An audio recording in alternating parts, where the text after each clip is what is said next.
So a very warm welcome to the panel AI Meets Society. I'm Sabine Köszegi, a professor of labor science and organization at TU Wien. And my research is focused on the intersection of technology, work, and organization. And I have the great pleasure he's doing selfies. So I have the great pleasure to guide you through this session with, I really want to say, outstanding scholars today who will provide insights into the really fundamental and pressing question of what are the main societal dangers and opportunities of AI, both in the short and long term, and they will offer different perspectives. I will organize this question as follows.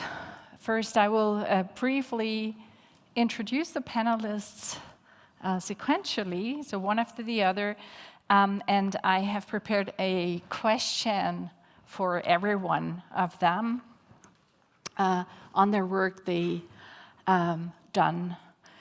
In the second round, I would like to look more closely into the dangers and threats for societies. Very often we address individual human rights, but we are not looking at this broader perspective, having not this broader perspective of society.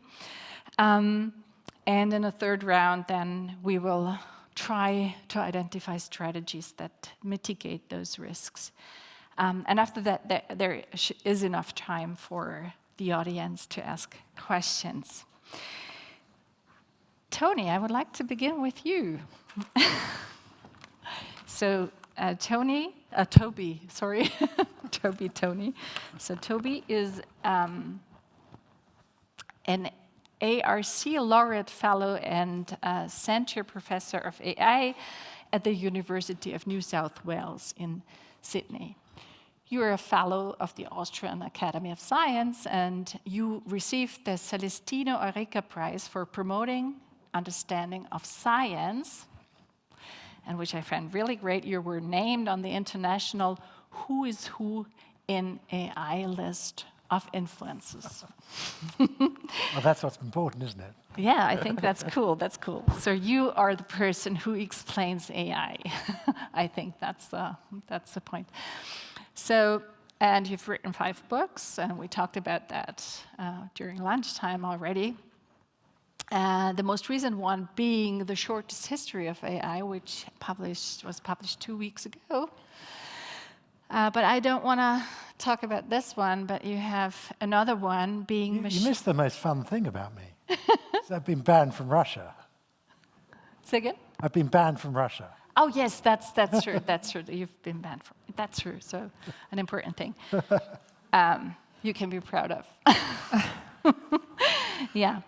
So another book was Machines Behaving Badly, The Morality of AI, in which you discuss ethical issues of AI. And this is where I would like to focus now. You argue in this book that AI is more than the machine. It's much about us, you say, and our society that creates and, in turn, is changed by it. Can you tell us more about how AI will change society? Oh, where do I begin?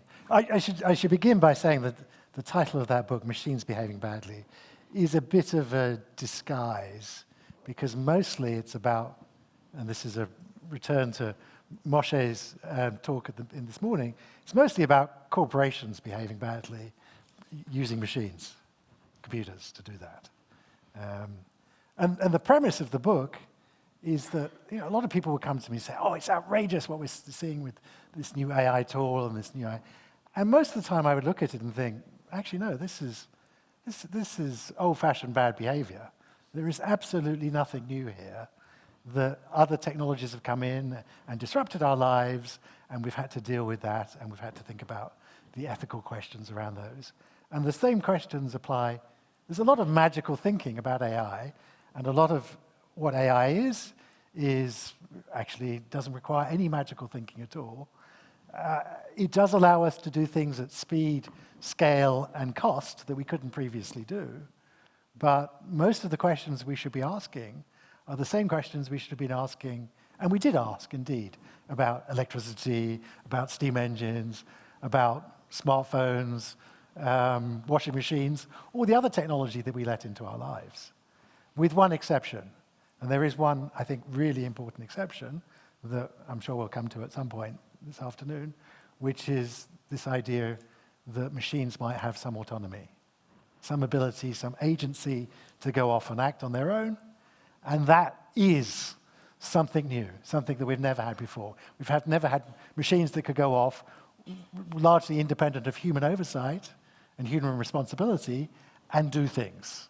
And that's why I think some of the most interesting ethical debate has been around autonomous cars, where machines might accidentally kill people, and a debate that I've been strongly involved in, autonomous weapons, where the design is to kill people, and who's going to be held responsible for that? Because the one thing that can't be held responsible is a machine. It's not a moral being, can't be punished. Only humans are held in legal systems and corporations. I think that was a bit of a mistake. But largely it's individuals, humans, that are held responsible for their actions, and machines cannot be held responsible for their actions. Mm-hmm. And so what is it? How will it change society to have these autonomous, not moral actors here in the future? In many places, I think it's going to be a net positive. Mm-hmm. I mean, the fundamental challenge with a technology like artificial intelligence is its dual use. Mm-hmm. And it's one of the most dual-use technologies. Most technologies are dual use. Mm-hmm. Most technologies have positive and negative applications. AI, that's especially true of. Mm-hmm. There's going to be remarkable applications in helping us discover new medicines, tackle, provide first world education to people in the third world. There's lots of positives, but equally the same technology will end up in the hands of the wrong people and be used to make warfare more destructive, to be used to widen the inequalities that we heard talked about this morning, to polarize our political discourse that we heard about again this morning. There's plentiful ways that technology can be used. But it's all about a matter of, well, how do we try and maximize the positive returns and ensure that we design systems in which we minimize the negative. And I think there we've fallen into a trap, which is that we bought the lie that we would stifle innovation if we regulated these technologies. And that was probably true 20 years ago, when the internet was evolving and being developed, the first early days. There was probably an argument that, yes, there should be some liberty given, some freedoms given to the people to go off and innovate. But that's no longer the case. And indeed, the opposite is the case, that we're seeing a concentration of power into the hands of a few players, and we're seeing material harms.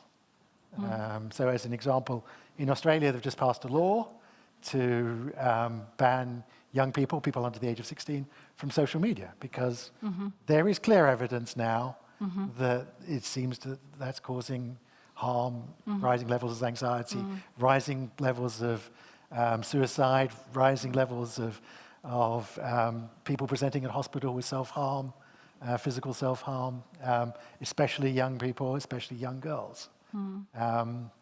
It's impossible to know exactly what the cause of that is, because we could never run an experiment to actually determine that. But there is such a weight of evidence, and I think a wonderful principle that has been applied in other areas, especially around the environment, which is the precautionary principle, which requires us to say, well, when there's uncertainty, scientific doubt about the consequences of a technology, we should err on the side of caution, we should err on the side of protecting, especially, I think we should be erring on the side of protecting young people, people in their formative minds from these potential harms. And so I think there is quite an appetite, in Europe at least, perhaps no longer in the US, that we should put in appropriate guardrails, that we won't get the benefits. Indeed, there's quite a strong argument now that innovation is actually being stifled by the concentration of power.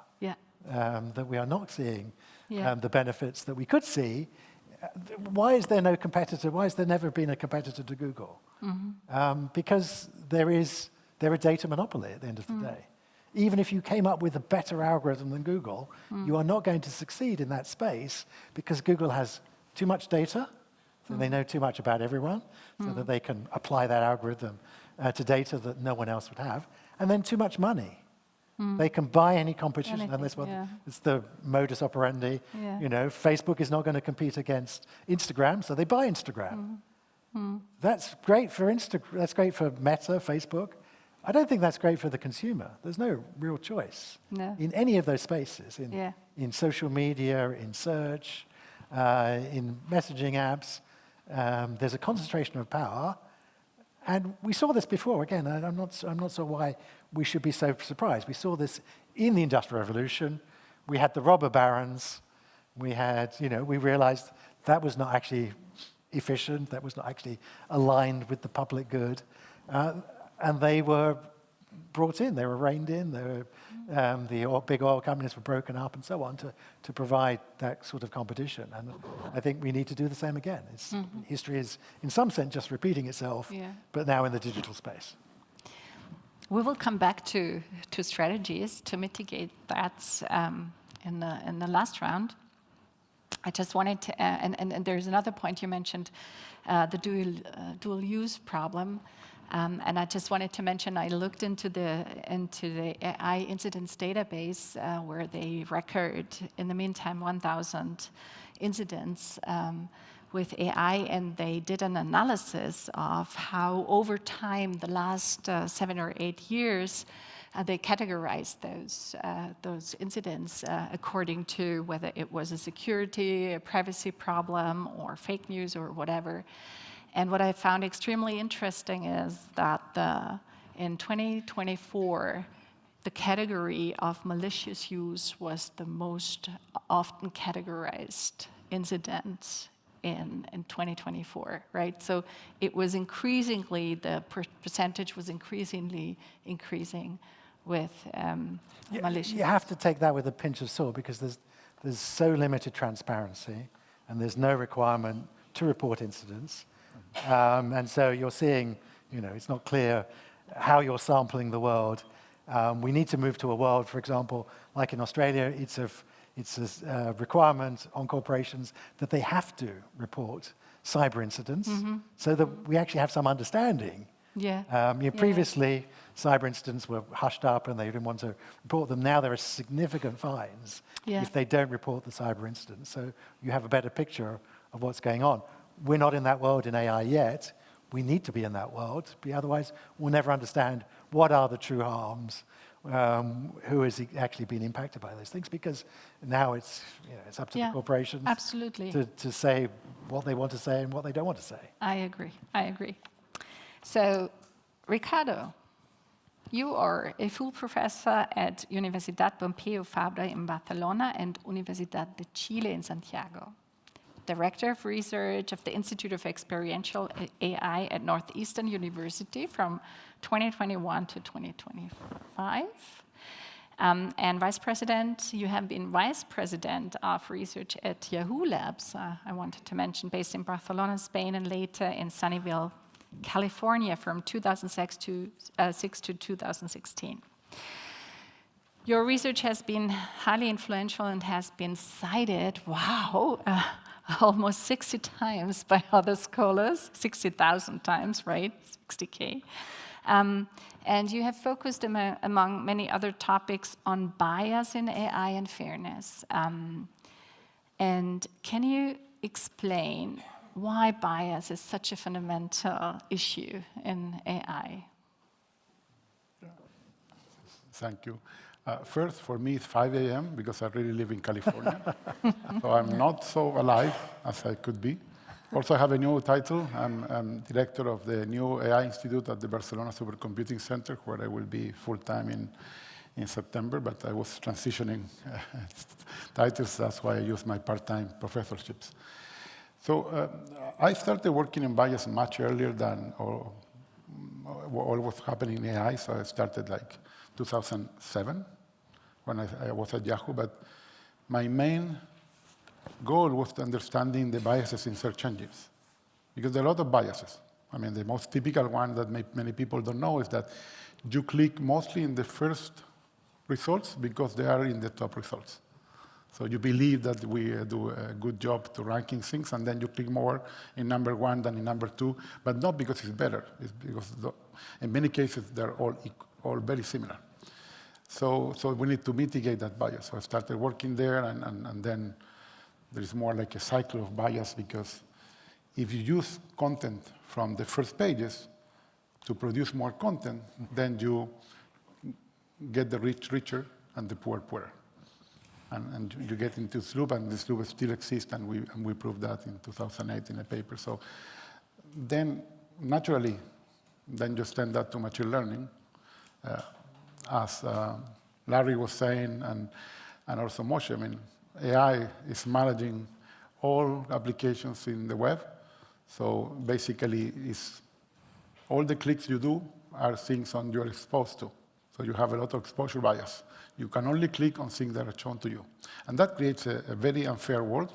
And that's also another very important interest, that all digital markets today, basically say things like Amazon, AliExpress, any e-commerce site, is really unfair.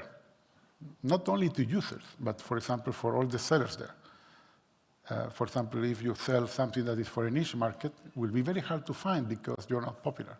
So all the long tail of different sellers is really impacted by these algorithms. And as all these digital markets earn enough money, they don't care about this problem.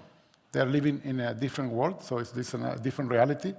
Larry was talking about different realities. Well, these worlds are living in a different reality, these e-commerces. This is the sum of all the bubbles of their users. So every market, every digital market is the sum of all the bubbles of users. And it's a big bubble, but still it's a bubble. So maybe there's a product there in Austria, for example, that 1,000 people will buy, and they will be fine with that because it's an expensive product. But it's very hard to find these 1,000 people because on this specific topic, the system doesn't know enough of your preferences. And as Larry was saying, sometimes you also change your preferences. And then you forget about this thing that you like, if you're a collector, if you have a hobby, and so on. So this was my first motivation. But then when you have AI harming people, then really you need to get worried. And until now, and as you said, we have more than 1,000 incidents recorded in this site. Last year, the OCDE started to use AI to monitor AI. They found more than 10,000. So we are seeing just what is reported. And we are just seeing what is in the news. So what I say in the metaphor to me is like, we're not seeing the tip of the iceberg. We are seeing the ice cube on the top of the tip of the iceberg. Because these are the 10,000 that reach the news. Imagine how many there really are. We don't know. And not all of them are with AI. And that's the problem with the EU AI Act. You don't need AI to harm people.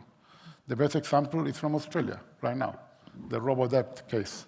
Almost 500,000 people were impacted by bad software, which was there to, I guess, save money for the government. And at the end, it's like 1.8 billion. Settlement? Yes, and people committed suicide as well. Yes, how many? We will never know how many, but multiple people committed suicide as a consequence. Okay. So this real harm, and then didn't save any money. They lost much more money, and unlike the Horizon case in the UK, where 4 people committed suicide. And we can keep going, or the city case in the Netherlands, where 100,000 people were affected. So you don't need to use AI to harm people. And if you use AI, I would say it's much more complicated, because if you use AI, the bias is hidden. Mm-hmm. You cannot see what is happening until one person is affected. Unlike the Deliveroo case in Italy, is not about demographics. Sometimes it's about behavior, and behavior is not easy to see. After you know it, it's obvious, but before, no one thought about that.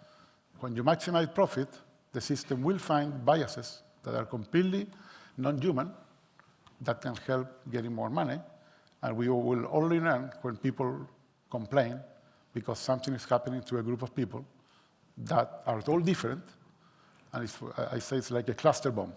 It reaches many places. It's also a cluster bomb through internet, so it's not in the same physical places everywhere. So that's why it's so important, and that's why bias is so important to me.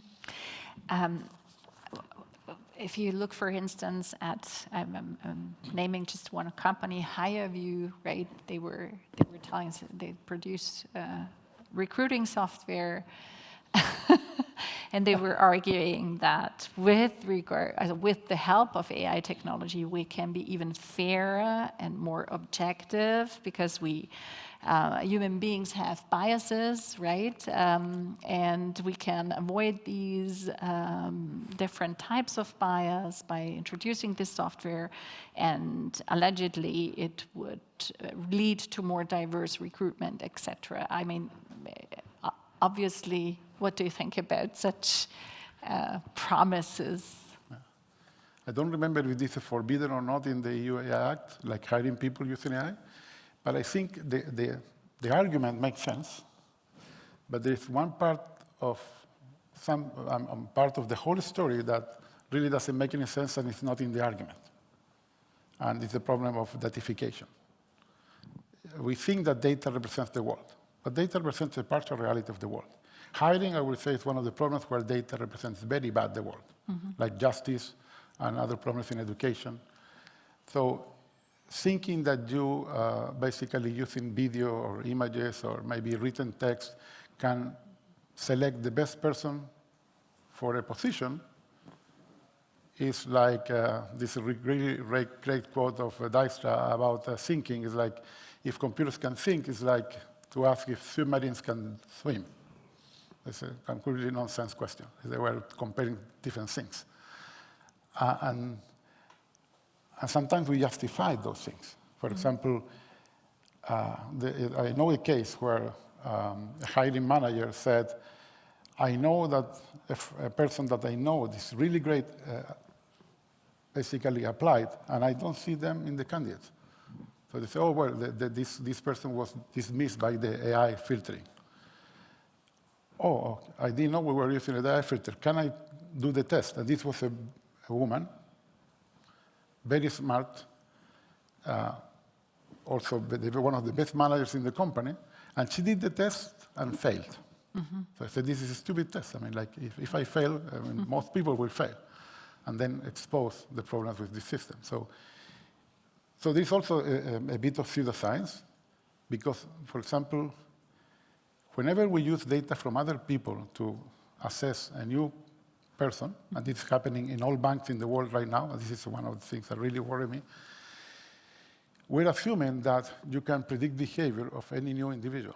Maybe on average that's true. Maybe it works on average. Like, for example, will you return a loan? So young people, on average, will not. People from this neighborhood, on average, it's not. Or like they did in the UK, people from this neighborhood will have a very bad grade in the exam. Yeah, but in all schools, there are good students and bad students. We cannot use the average. And this is one problem with AI. We are using the average for too many things. And in the case of hiring, I mean, or a loan, who proved that scientifically we can use data from other people to predict yourself? I can believe that if they have data about me, they can predict myself. But really, I'm different in many, many ways. There was an extraordinary paper that was published where I was at Yahoo Labs. It's called, I will suggest to read it because they use different 5 data sets. It's called Ordinary People with Extraordinary Taste.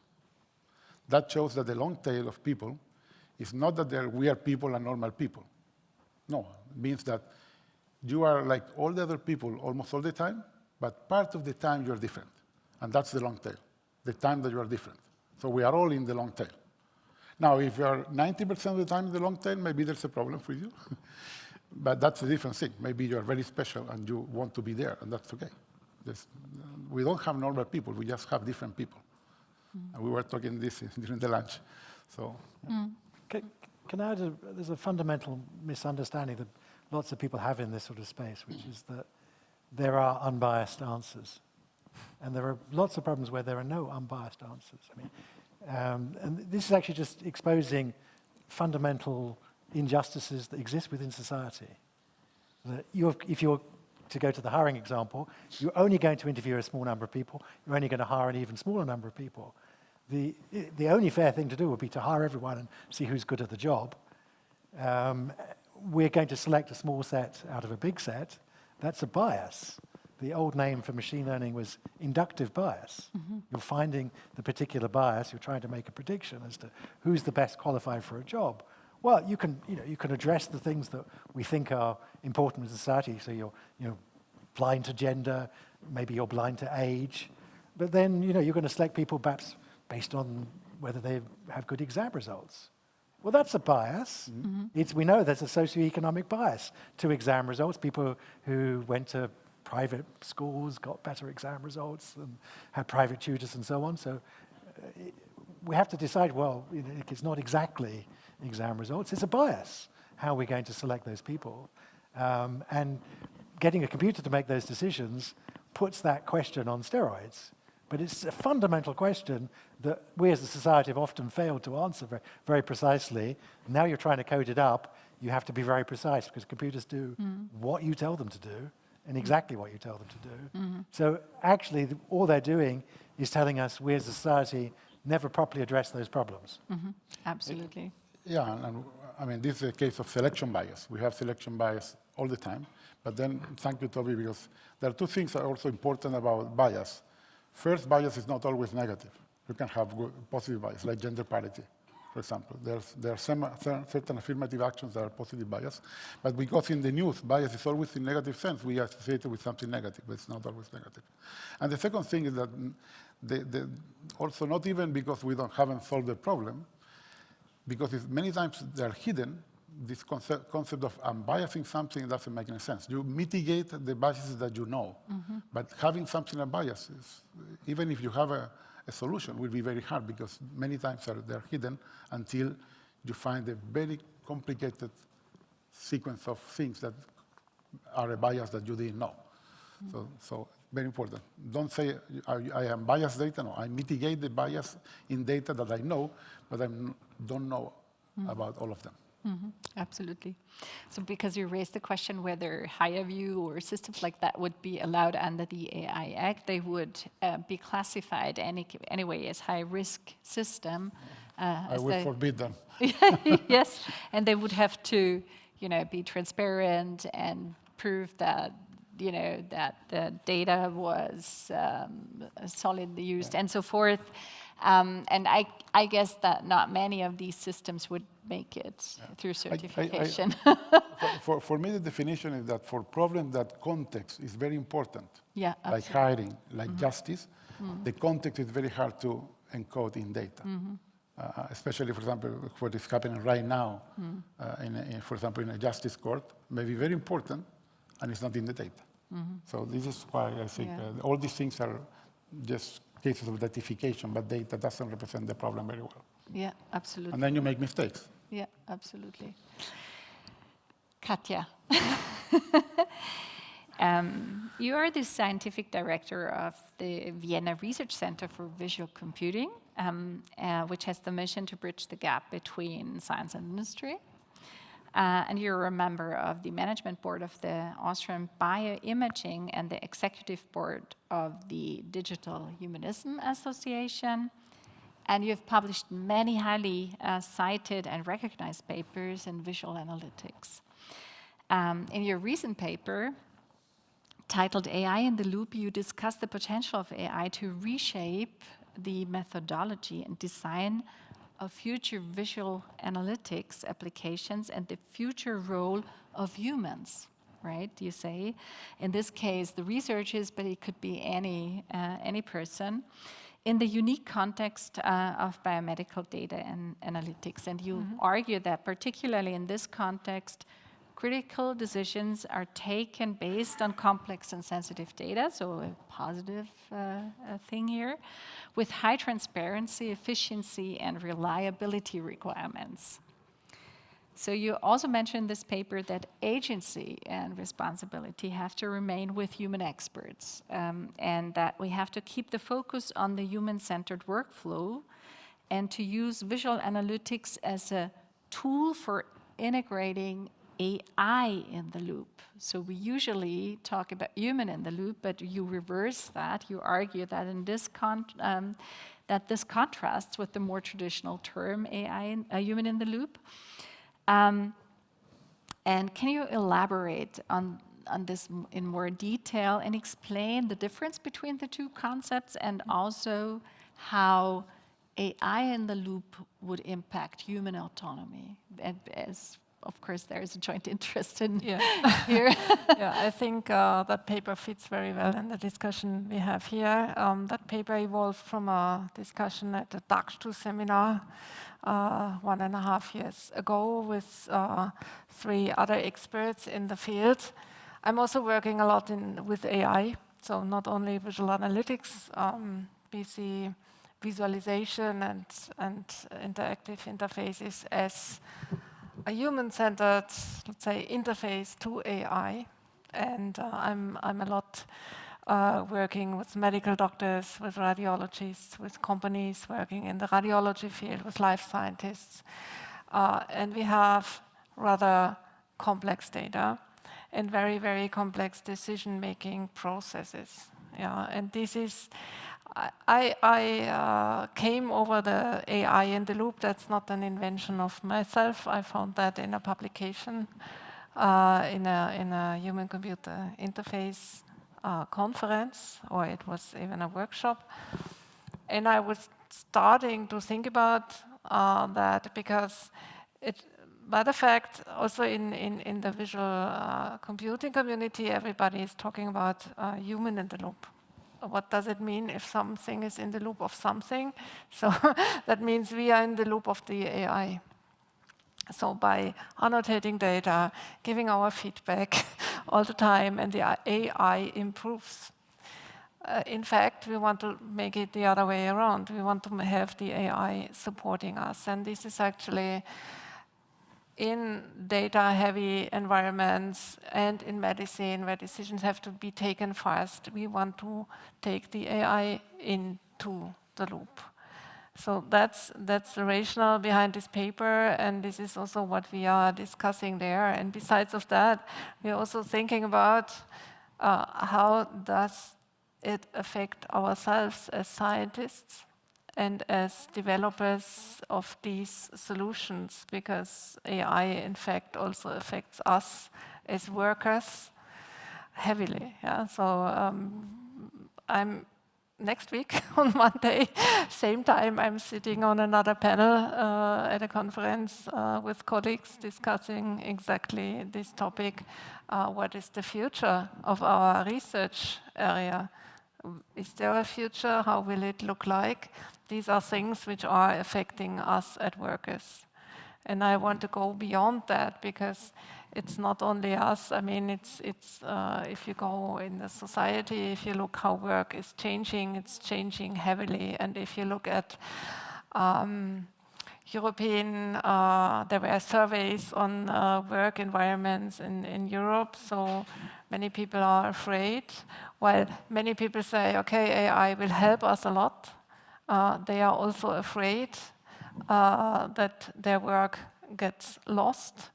And it's very interesting to see also the differences in the countries. You see the poorer, the countries like Romania, there the fear is extremely high to lose work, while in the more developed countries it's, I don't know, 70% think it's a good thing, 30% have fear that they might lose their jobs.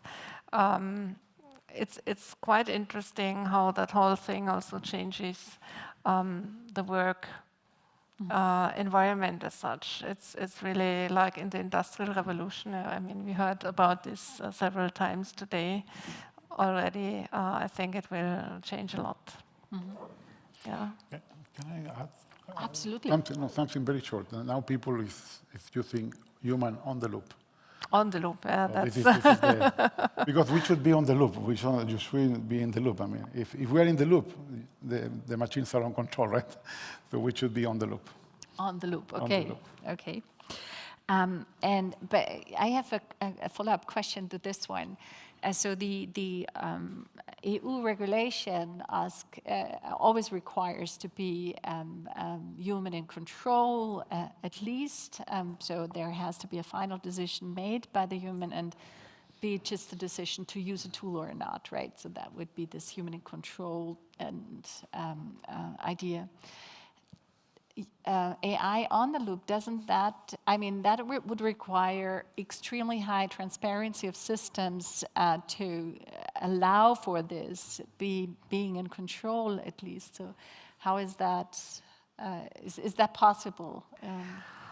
To a certain extent, we have another paper where we are discussing also this. Yeah, so it's the causality, and this is extremely difficult. I mean, it depends on the audience. It depends on the causality, not necessarily, but the explainability. If you want to explain something, a decision to someone, you have to focus on the question which was posed, and also to the audience, what needs the audience to understand the decision. This is a very complex and individual task, and it's extremely important, the explainability, because as we heard, there's bias everywhere. We do not get rid of the bias. Yeah, so if we have complex data and complex decisions based on which affect humans, we need a good explanation. This is an active field of research. Yeah, and I think we still have lots of things to do here, and it's so important to clearly communicate to the user also where are the borders of the system. Yeah, saying, okay, I trained this on these kinds of data. If you are out of distributions or out of, let's say, the known data, you are running into more uncertainty, and then we are in the discussion about what is uncertainty in this context, and I think modeling this in a good way, it's going towards this direction. As I said, it's an active field of research, but I think there is still many things to do. You asked us to disagree, and I'm going to disagree a little bit. I always think explainability is one of the most overrated features that we should be going for. There's plentiful evidence that humans make up explanations post hoc, so we shouldn't trust humans. And there are plentiful, explainability is a means to an end. It should not be the end itself. The end is we want a system that's unbiased or reduces the bias. We want a system that we can trust and we can put our lives in the hands of. And explainability might help us do that, but there are plentiful. I can imagine we will never explain human vision. It may be just too complex for us ever to really truly understand. And therefore, I think, well, why should we demand that we explain computer vision? But isn't it? I mean, in the medical field, so a doctor, or even diagnosis. I can imagine a future in which the doctor says, "Well, you've got two choices, Toby. We can trust the neural network, which is statistically 99% correct, but provides no explanations. It's a complete black box. It will diagnose your cancer. Or I've got this expert system, which is completely transparent because there's a bunch of rules we can read. It's only 50% accurate. I'm going to take the expert system. I'm going to take the neural network. I'm not going to take the expert system, even though it's not transparent, even though it provides no explanations, because I might be alive." But I don't agree, because you're gambling with my life. I mean, the question is, okay, this works for, let's say, standard cases. Yeah, so do you have tuberculosis or not? But if you have a rare disease, or even a new disease, then probably you get something. Okay, there is an anomaly, and the system can also only tell you there's an anomaly. So that would be a binary decision. Or it tells you, look, I think there is an anomaly because of this part of the image or the blood test or whatever. So then you have, it's more like talking to a colleague. And this is a principle which I think we have really to divide this into standard cases where I fully agree. You can train a system where you get a very reliable diagnosis, but then you have all the rest. And all the rest means that probably someone has to look at it who also still has, hopefully, some knowledge on medical. Yeah, so... I think we're disagreeing because I think you need to look at the bigger system. Right? So I put my life in the hands of my doctor, and I don't say to her each time I see her, can you explain this to me? I know she lives... Doctors, how the healthcare system, medicine, has spent hundreds of years erecting a complex, interacting set of institutions which allow me or anyone to put their lives in their hands without necessarily any transparency, without necessarily any explanation. I know there are institutions in place that ensure that my doctor can't prescribe drugs that are going to kill me. My doctor, if she kills too many of her patients, she'll have been struck off. That I can go there and put my life in her hands.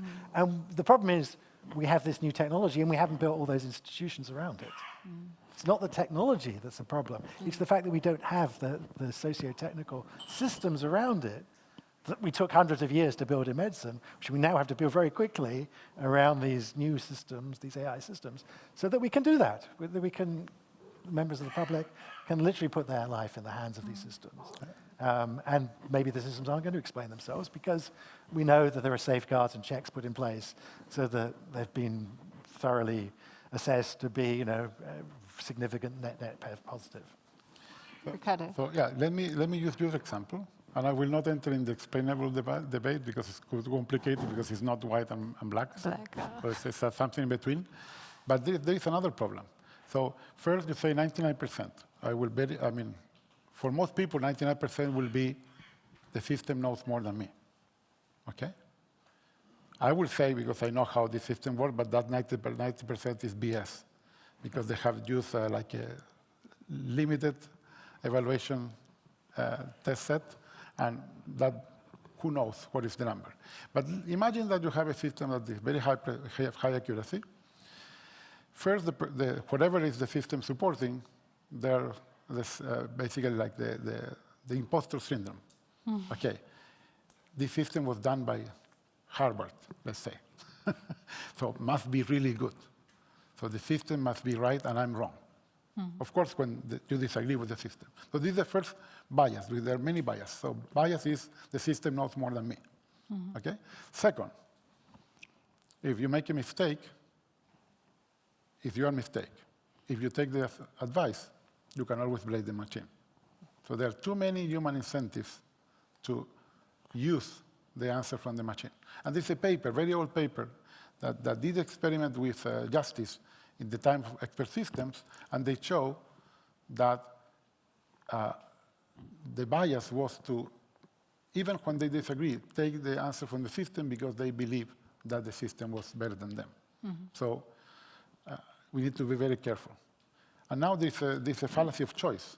Why we need to choose between a machine and a human? Why they don't kind of work together? The best of two worlds. This is the best solution. I mean, I don't have to choose. I prefer to take the human and the machine as a one thing. So why we write applications that only empower the person to make the decision, but not that the person needs to make the decision between the machine and her or himself? I mean, you refer... Yes. Yeah. Very important word, yeah. But we are talking about trust, yes. Institutional trust, I think you were referring to that.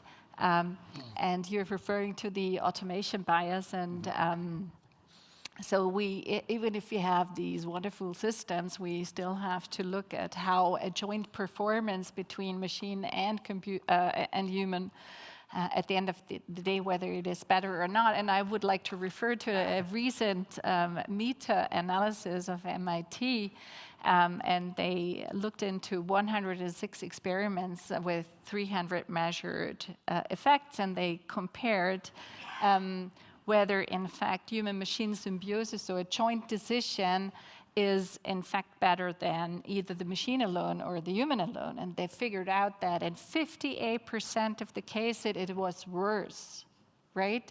What was worse? The joint decision between human and machine than the machine alone or the human alone. So, and But that which was... one was better? Which one was better, the human or the machine? No, they compare that. In some cases it's the human, in some cases it's the machine. But overall, in 58% of the cases, it was not this joint decision that was better, which basically just tells us that we need to make a better human-machine interface, or we need to design machines better when they are deployed into practice, like clinical practice. We need to consider the system, so the socio-technical system. We need to consider that in our design. There's a huge, great cognitive bias that we face here, which is that we project ourselves onto machines. Yeah. So we think of their intelligence like the intelligence that we have, the only intelligence that we know about, which is our own, and we project that onto machines, not realizing that the way that machines solve problems, most of the ways they solve problems are completely fundamentally different to human solving these problems. There's a clue there. It's in the name artificial, different to human intelligence. And as a counterpoint to that, for example, the gold standard today for mammography, for reading breast x-rays, it used to be the gold standard was you get two radiologists to look at the x-rays, they cover up for each other's mistakes. The gold standard today is a human and a computer. And they're complementary in their capabilities, each make different mistakes and catch the other one out. So, which is, actually, to go to another question, which is, means that we don't need any fewer radiologists. We still need all the radiologists to be the one human, but we can now do twice the number of x-rays. Absolutely. But just to replicate to this one, is when you're saying that humans and machines are working very differently, then of course it would require the transparency for humans to check plausibility of systems, right? But humans are terribly at their transparency. And humans make up their explanations. I think, again... No, I'm not talking about explanations, but maybe you want to read, I wrote a paper, for instance, that sense-making could be the means of...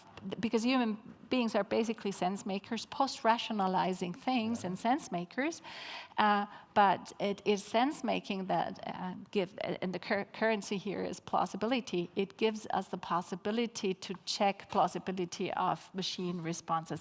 But maybe we can come back to that discussion later. I'm interested in... again with you, because you wrote so many books. And in another book you wrote, as a Faking It, AI in a Human World, you say that we are building AI that truly deceives us, right? And like systems, and that refers basically also to this discussion that we just had. Systems such as ChatGPT can convince us they are intelligent and blur the distinction between what is real and what is simulated. And in reality, as you say, they lack proper understanding, sentience, and common sense. So can you elaborate a little bit more how they blur this distinction between what is real and simulated, and how this is going to impact then our society? Well, again, it's a human trait that they're exploiting, which is humans are very gullible. We're very accommodating. The only sentient conscious thing I know of in the universe is me. I don't know that you're conscious, but it's Occam's razor suggests to me, the fact you're saying all these intelligent things, the best explanation of that is that you're intelligent and you're like me, and your internals are like my internals, you're thinking and sentient like me. When a machine responds like you, though, we're easily fooled to make the same assumption, where, in fact, actually, no, Occam's razor is not that. I mean, the easiest thing to do is it's just a stochastic parrot. It's just a statistical device. It doesn't have the rich inside that you and I have. But we're easily fooled by that. We used to live in a world in which things that you saw, things that you heard, were real. You could believe everything you saw. And we used to live in a world in which even the photographs and videos of things that you saw were going to be real because it was too hard to fake it. That's no longer the case. I mean, if you've seen in the last couple of days Google's latest VO3 tool, it's frightening. There was a tweet I saw of some videos that have made. They made a sequence of news reports of conspiracy theories. You just have to type in the conspiracy theory, you get a photorealistic, really impressive, convincing video. The audio is perfect, the lip sync is perfect. It takes no expertise at all. And so that really does worry me. One of the things I think, the insidious impact that is going to have upon the world, which is we will no longer believe the things that we see and hear. And the price is paid not by the people telling untruths, the people selling us conspiracy theories. The price is paid by the people telling us the truth, because we no longer believe those people, along with all the other people who we shouldn't be believing anyway, because they're making it up. But I don't think we're prepared for a world where we can so easily change the narrative of what is reality anymore. And the shared reality, I mean, we already heard this morning about how we all live our own filter bubbles. Well, but now, the problem is now those filter bubbles are going to be completely fake AI stuff. They're not going to be just snippets of the real world that have been filtered to select the things that are going to appeal to us. They are going to be totally synthetic versions of the world with totally fake truths. That's lovely. We got this, you can now say fake truth and everyone knows what I mean. I like it. An oxymoron, if ever there was one, right? The fake facts that are not true, fake truths that we now understand. What sort of world is going to be where our democracy is driven by the debate constructed out of these fake worlds? It's already we already live in a completely polarized world. But what sort of world is going to be when everything that we used to share in common is now synthetic and different and untrue? I think it's frightening. It is. So we have to keep then the question for the last round. So how can we mitigate this? How can we resolve the problem? You have time to, you can think about it. No, I have an answer. You have an answer? Yeah. Yeah, so what do we do? Well, one thing we can do, and this is going to happen, I'm pretty sure it's going to happen, the problem is, does it happen quickly enough, is digital watermarks. Is that we have to, just like, and we educated ourselves with the internet, we have digital certificates. Everyone knows that you can trust your bank because your browser will say, this is unsafe. Do you really want to do that? And so we can conduct our finances and vote and do various other things on the web securely because we are given a guarantee by some smart cryptographic protocols that allow us to trust the other party. Well, we're going to need the same with every sort of image, every sort of video, every sort of audio is going to have to come with a digital certificate, and it's going to have to be... So with a watermark? With a watermark, and that's going to have to be embedded into the infrastructure of how we access information. So all our devices check those things, check the edit history and say, Toby, do you really want to watch this? This is not the BBC. It's pretending to be the BBC. It comes from somewhere else. And that's going to help, we need people to be educated to understand that, but at least then we'll have a handle on truth again that we will have lost otherwise. And this is also, finally, something good to come out of the blockchain. So instead of burning the planet and destroying the planet, we have found a good application because you want a distributed, immutable ledger of where this content came from. That's the blockchain. Finally, we found a good use for the blockchain. A good use for it. Yeah, and that is already happening with a group of camera makers that they are using that. So we know that this picture was taken by a real camera in some place at some time. So this is good. Yeah, it's established already. I mean, I had discussions with journalists in Austria. They also are going this way. Yeah, we need more journalists now to be there and to tell us this camera took this picture, the picture when I was there. But I think also it needs some regulation, very clear rules. Yeah, and I mean, I was quite happy when I read about that in Germany. The trust in the public media goes up.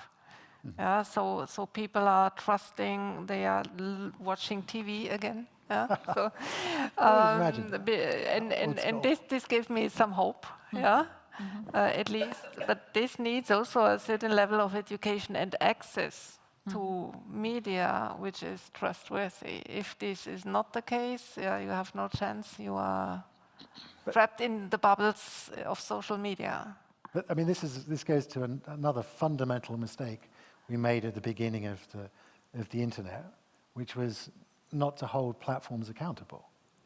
I mean, that made some sense back then when they were young and it was hard for them to, they weren't that important part of the fabric of our society. But now they've got the resources, they are incredibly influential, and we're still not holding them accountable for spreading, untruths and lies and causing polarization. And you look at all of the tech companies employ less people today than a year ago in monitoring the content on their platforms. That is unacceptable. And it's destructive, and we're allowing it to happen. We talk about other strategies to mitigate risks, but I would like to hear more about your recently published work on responsible AI. Can you tell us more, Ricardo, about your take on responsible AI and what do we understand by doing that? Because that would mean basically to develop better technology from the outset in order not to have to regulate them, right? So it would be a different approach to it. Yeah. No, I think regulation is needed. But that comes later. Yeah, but before, and part of the problem, at least and I think Moshe mentioned it, like this fallacy of regulation, basically impacting innovation. I think impacts bad innovation. But if you think in the history of humanity, innovation has happened. We had a lot of restrictions, and we invented something to stay alive or whatever. So good regulation, I think, increases good innovation. But also, Moshe said that he didn't like responsible AI because it cannot be responsible. I agree, it's a human term, but I think it's the best one because we have, and I think you said that corporations are also responsible. You didn't like that, but I'm using responsible AI in that way. So, like when you buy something and the person selling that to you is responsible, or the maker of that product, it's the same here. Responsible in that sense, in the legal sense. If something happens with ChatGPT, OpenAI should be responsible, and we should make them accountable. Why? Because the other possibilities are even worse. Like ethical AI, no way, it cannot be ethical. Trustworthy AI, I think if we know that doesn't work all the time, we are fooling ourselves that cannot be trustworthy. And also we're putting the burden on the user, which is completely unfair. I prefer to put the burden, even if it's a bad term, on the maker, on the builder. So that's why I use responsible AI. Now many people are using AI safety, which is not exactly the same, and that's the problem, because all these things overlap, but they're not the same. For me, responsible AI is basically, let's use the ACM principles, where I'm one of the main two co-authors, so I have a conflict of interest. I like them, especially the first that I push, legitimacy and competence. Show first that the system is legitimate for society, and second, show that you are competent to do it. And here, you do the ethics part. I mean, is ethical or not the use? Is scientific? Is it science or not, or you have a good scientific hypothesis you can prove? And of course, you do the risk impact analysis. Okay, what could be the problems, like self-autonomous cars? I'm sure that will be much better than humans, but still you will kill people that before were not in danger of being killed. And this is the ethical dilemma. Maybe you kill some vulnerable people, and you save a lot of irresponsible people driving fast in a Tesla, for example, which, if you see the statistic, most of them are men. So gender bias, but it's with data. And then the competence. Not only you need to know very well the AI part, but you need to also know the domain that you are working on. And many times computer scientists are answering problems that are not of their field. And that's why we have so many papers that are really wrong, and then we show that they're not so effective. And very important, you have the administrative competence. There are several cases, especially like the city case I mentioned before, Netherlands. The minister never knew that they were trying to basically cross data between many ministers to find basically fraud in these child care subsidies, which is already a problem because you are trying to find fraud on poor people. We have an ethics issue there. But basically, I'm sure if someone asked the minister, can we do that? The minister would say, no, this is too dangerous. Let's not do it. I'm not sure if the RoboDev case happened the same. Some engineer had the idea and they did it. But I hope the minister... It was the minister's idea. Okay, was the who minister, then became the prime minister. Okay. And therefore, it was covered up. Okay, they didn't have the competence, the administrative competence issue, but there are many cases in GDPR, also cases in France, where people decided things that they couldn't design. So very, very, very important. You need to have the power to decide what you are doing. And many times we don't ask this question too, because we don't like to ask, because they may say no. So if you start there, I think if you do that, that will be my first regulation. Do that work, because you will avoid 90% of the problems, because you thought about that. Especially you thought about that with all the stakeholders included. So you need to bring the users. Are your hypotheses right or not? So one question I heard from a colleague, which is an excellent question. The first question you need to ask for any entrepreneur is, would you use your product? If you don't want to use your product, there's something wrong in it. Because or you are thinking like in a first world and then you don't see the problem on the other side. And then you follow all the other things, like you need to do the right validation, you need to monitor, you need to do red teaming. And if you didn't do that, maybe you need to do algorithmic auditing, because you run into a problem. And then here it's very important not to do an audit, and I will get to your hiring question. So there was a very interesting paper that did an audit on a hiring system to see if they had gender bias. Because there's a recommendation in the US government about gender bias, and they proved that the system didn't have any gender bias, which looked like, really, oh, this is a great system. But because they did an audit, they were legitimizing all the techniques they were using to decide who was the person to be hired, which had a lot of pseudoscience.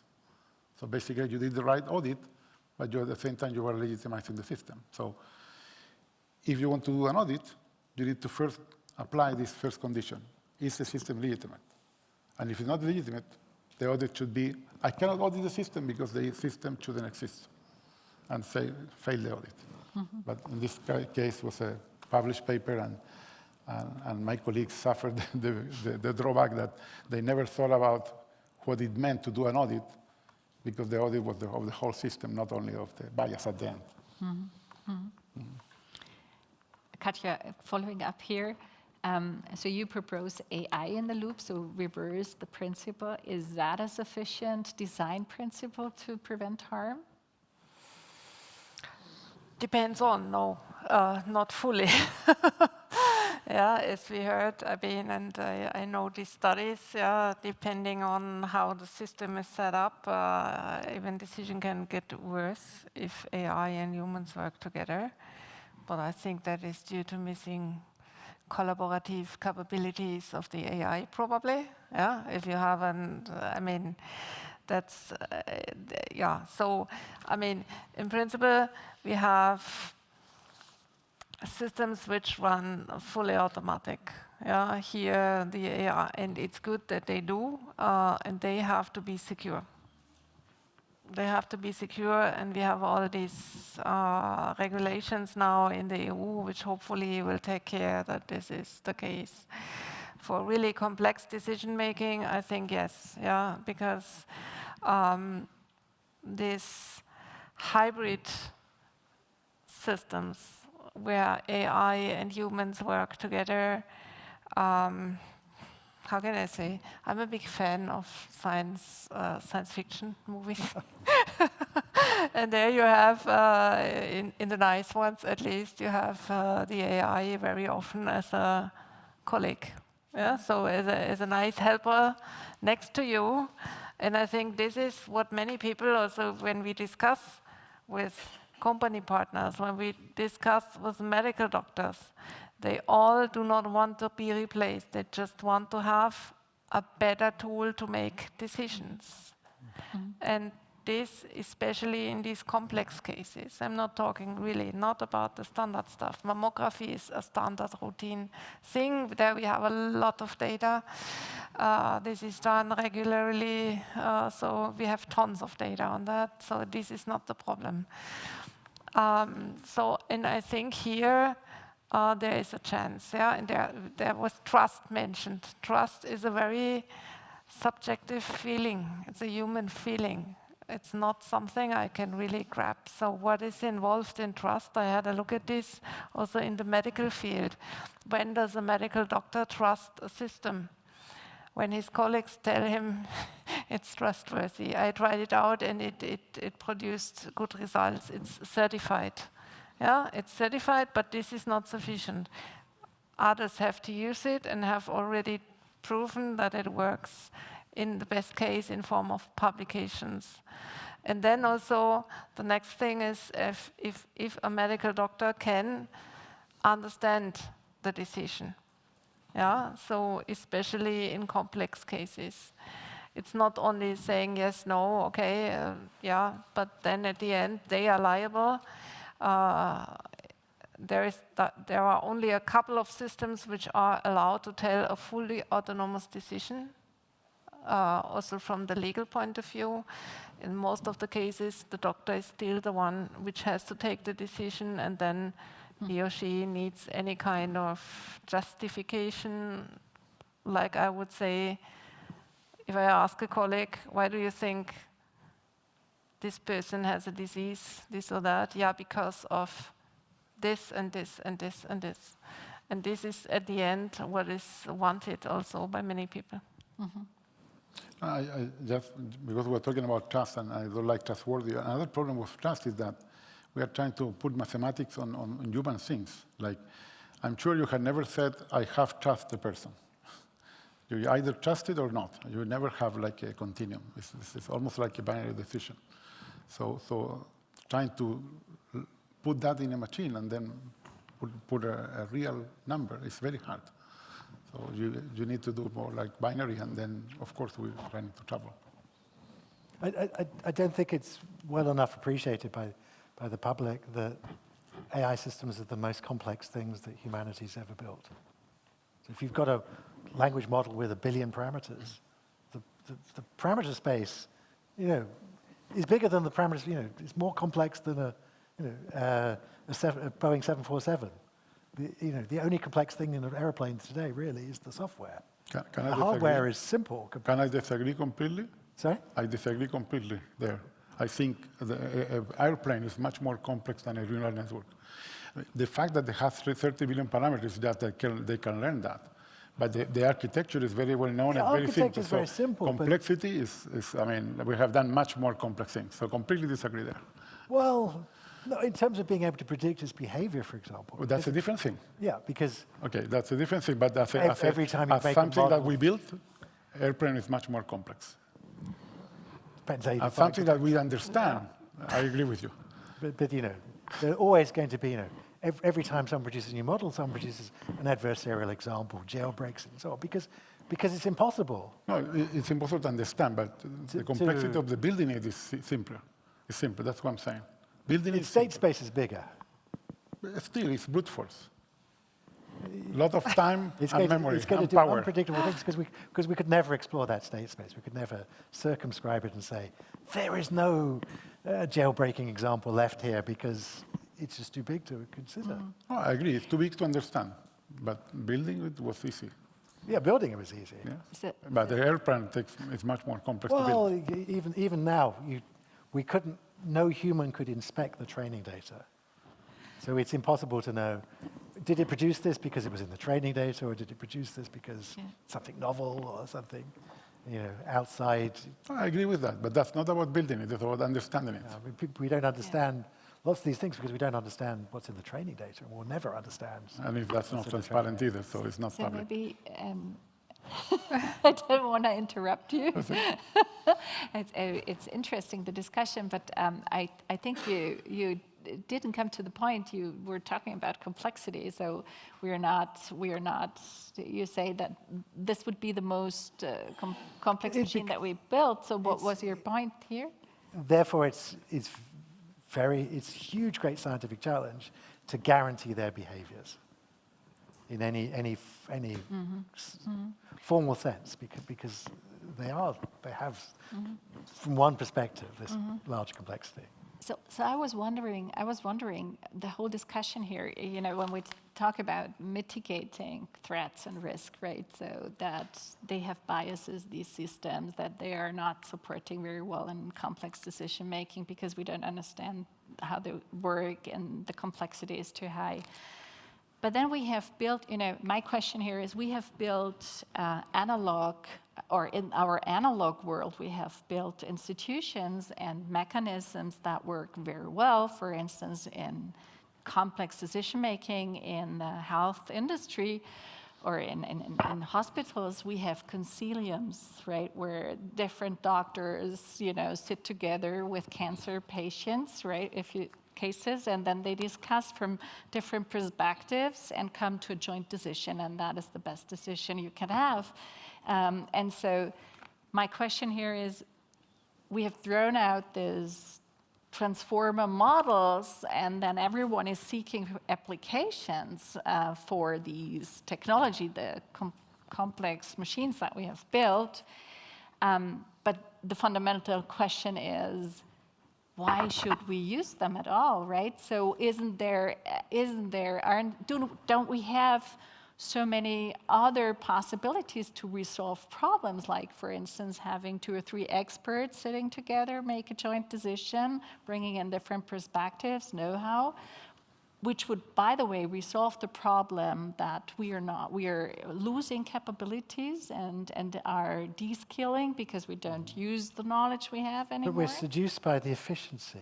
Yeah, but the question is, wouldn't that be a more appropriate approach to ask from the outset which task would we want to delegate? In a capitalist world, we're seduced by the efficiency. I don't think we're seduced by the efficiency. We're seduced by laziness, procrastination. And we're lazy as well. And all these things. Laziness is efficiency is just a fact. But we are not looking for efficiency. We are looking for doing whatever we want, and then these things help us on being more time in TikTok and Instagram. At the level of the individual, it may be laziness. Not all of us. Many people do. At the level of the individual, it may be laziness, but at the level of the corporation, it's very clearly efficiency. Yeah, at the corporation level, yes. Efficiency is very important because, as we see in the healthcare sector, or also in many other sectors, we have a demographic challenge to solve, and there are not sufficient doctors which are around, so AI is a big chance to address this. Yeah? So probably there will not be 2 or 3 in the future which can discuss, but only one, and even remote, which has to decide. Let me be a very positive thing, which is we should look beyond our own capabilities. So the things that excite me most about artificial intelligence is where the machines can do things that humans couldn't possibly do. Yeah, I agree. They can look at data sets that humans could not possibly do.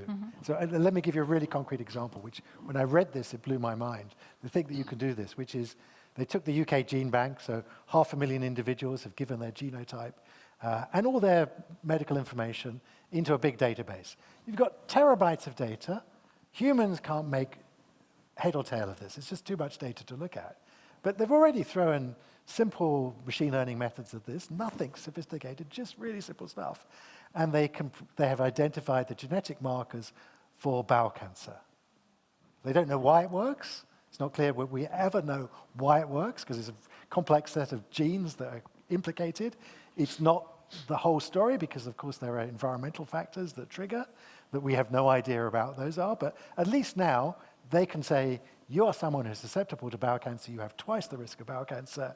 From an early age, you can have the blood tests so that you can have preventative care, because most bowel cancer is actually treatable if it's caught in time.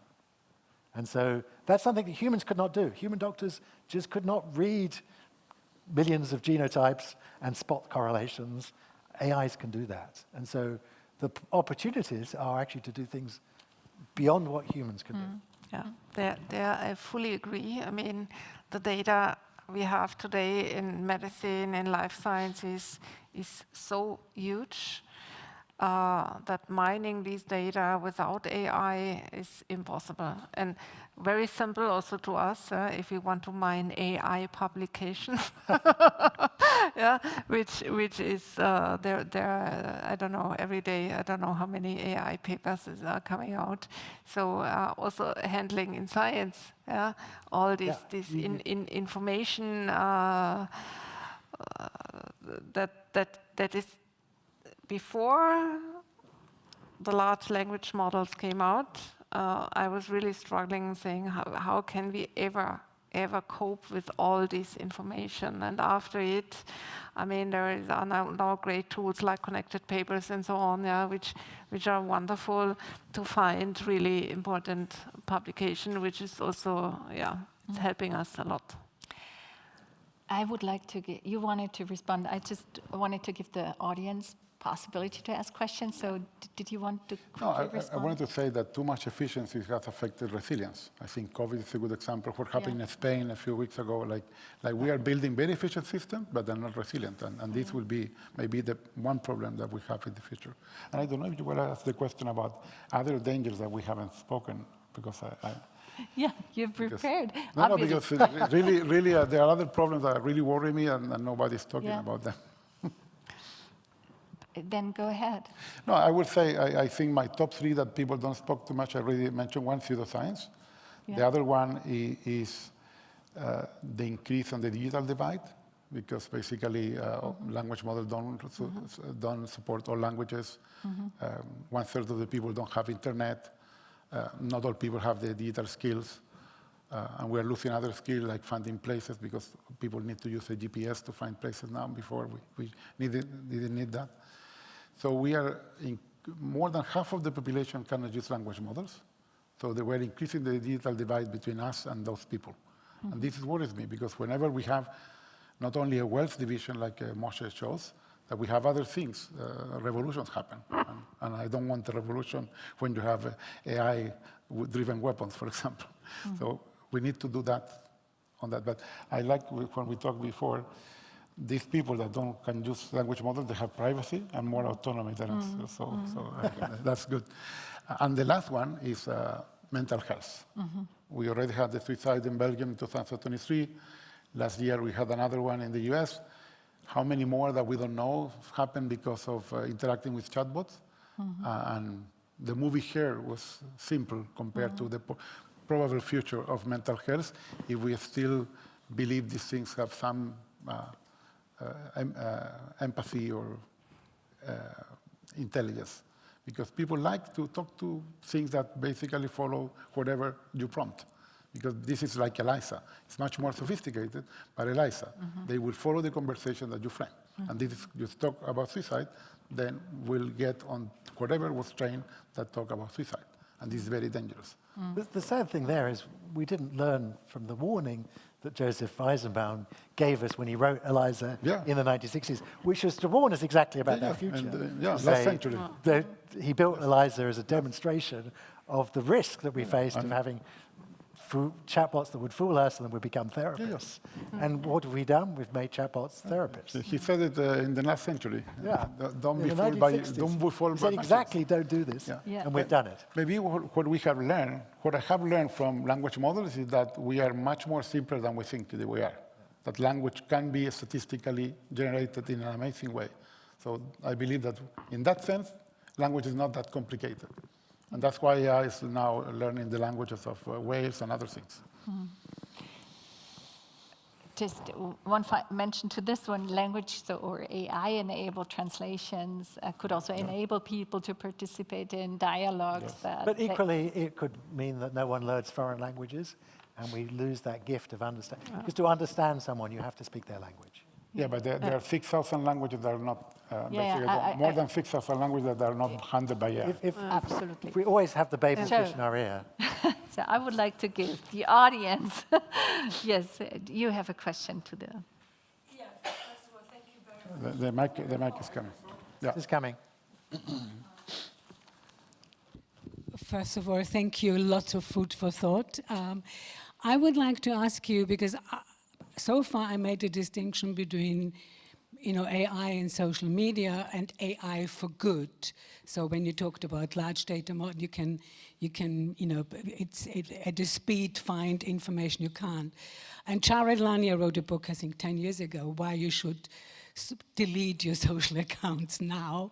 So it's already out there that it's very problematic. It's the social media, it's the negativity, but we can use social AI for good. Like the movie, the speaker this morning showed the quiet, kind of.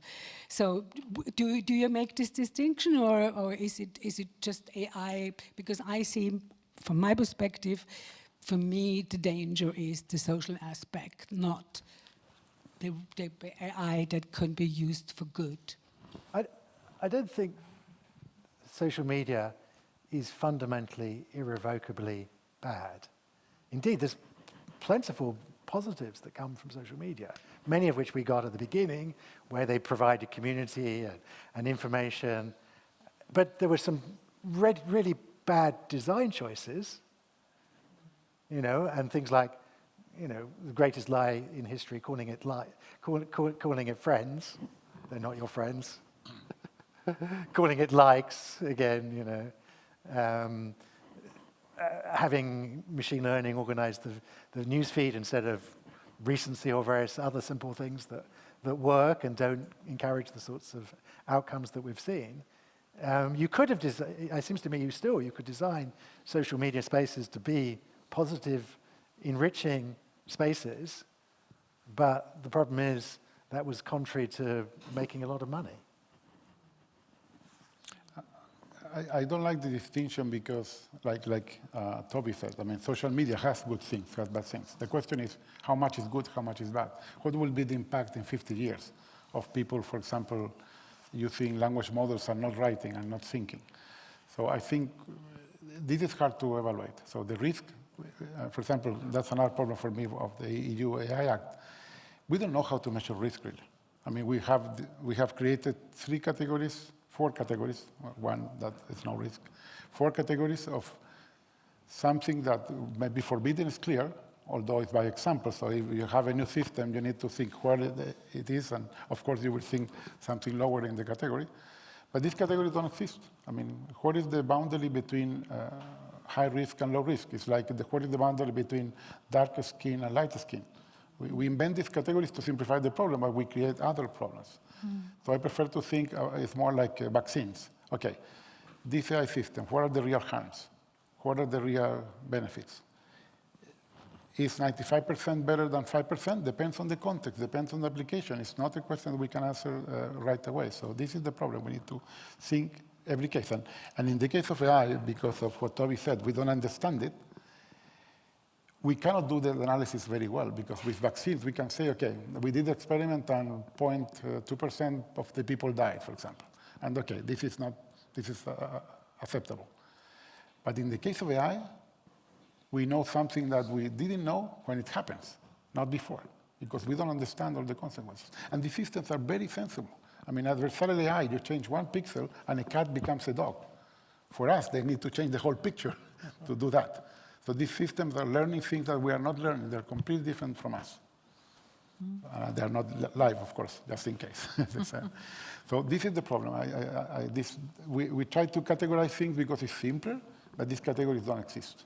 For me, it doesn't exist something that's good or bad. You need to tell me the application, the context, what will be the people using it. There are too many factors I need to consider to classify that. So one system may be good in one context, and another system, the same system will be good, bad in another context. It's very similar to ethics. Ethics is contextual. Yeah, maybe. There is another question Yeah, I wanted to add just something I read in an EU study or a survey also about using social media in youth work. Yeah, so the youth workers have the problem to decide, do they use social media? Do they include that, for instance, in a campaign to look with the people in the group to look up some specific topic about sexual abuse? So, and they tried this, and they immediately they found some educational videos, but then immediately other videos came up which were really harmful. Yeah, so, and this is something where you have the tension between using AI for good, in principle, educating people, finding the right content, but immediately some other AI, yeah, so you use the search machine for finding the right content, but immediately other content is coming up which is harmful. And this is a big problem, yeah? So how to use AI in the right way. The AI which is just there today and commercially tuned, yeah? So this is difficult. But also for AI for good, I mean, there are initiatives by the United Nations, by the UNIDO, for instance, and the AI for Good initiative, where they try also to work with, let's say, smaller AI models to distribute it, to make that accessible, and probably then also tailor to specific groups. I think we are talking at the moment all the time about these big models and the big companies, but there are also possibilities to work with smaller models and more tailored models to very specific problems. I think we should not forget that. Yeah. I would like to take this one final question because we are out of time, but please. You mentioned examples of systems where we would need more trust, and in the last round you spoke about examples where we have too much trust in the models. How do we find a balance between these two cases? Be always skeptical. I mean, never trust the system. Or it depends on, yeah, really. I mean, there are certified systems which were evaluated. It's like an airplane. You sit in an airplane and you trust the airplane, yeah? So it will not, hopefully not fall down. And there are some systems which are very open, like all the big models we have. I think you cannot trust them. I asked the system about a spaghetti bolognese recipe, and it always sent me to the pharmacy. This was really funny. Yeah, so no, we can learn from other fields. For example, we trust vaccines because there is a protocol that you need to do 3 trials with different sizes, and then you have. no. No, but that could maybe I have a problem with the founder. Well, not the founder because he bought it. So No. the buyer. So, yeah. So no, but so we trust vaccines because we trust the protocol that you have good assurance that there was experimentation to see if they were safe or not. In AI, we're not doing that. So I would say if your AI can impact like 500,000 people, like the Robot case in Australia, you need to do a real tests, like alpha testing, beta testing. Remember software? We are not doing that. I mean, we are doing the alpha testing with all the language models, and then until they find the problems and they fix it in the next version. But fixing this system that we don't understand is like trying to fix a huge dam where you have a hole with water, you close that hole, and then 10 more appear in a huge dam, and we don't understand that, because when you fix something, you create another problem, because this is so large we don't understand how it works. So we need to do more experimentation. We need to have at least a way to say, okay, I try all these things, and the system seems to work. And now, if you have a problem, you need to be accountable. So we need to know which corporation, corporation will be responsible for that if no person wants to do that. But that's how the system works. Let's use the system. I'm just reminded of when my code runs the first time, I always think, damn, subtle bug. So unfortunately, we are out of time, and I'm losing my headset anyway. So I would like to close the session and thank you all for your contribution to this really interesting panel. And thank you for the questions from the audience. And I think it's coffee break now for half an hour. And thank you.